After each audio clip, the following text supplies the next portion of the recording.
Welcome to The Explainer. Today, we're breaking down the tools that build truly intelligent AI agents. It all starts with a major shift in how AI actually operates. You see, we're moving from reactive machines that just follow a set of predefined rules to proactive agents. These can anticipate, plan, and act on their own to get things done. And building them takes a powerful new stack. At its core, LangChain, LlamaIndex, and LangGraph. First up is LangChain. Think of it as the foundation for building with large language models.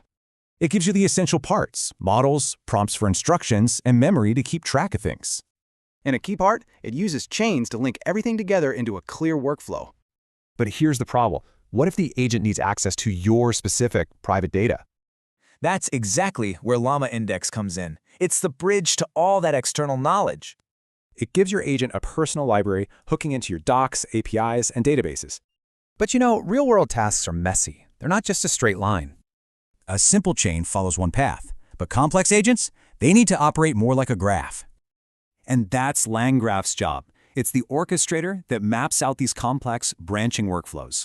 It uses nodes. Think of these as individual actions, like calling a tool or making a choice. Then, connections link these nodes, creating pathways with loops and conditional logic. So when you put it all together, LangChain builds, LlamaIndex informs, and LangGraph direct. So what does this powerful combo actually let you do in the real world? Well, they can power everything from smart customer support to really sophisticated data analysis and reporting. This whole trend toward more automation leaves us with one final thought. What's the next big job we'll hand over?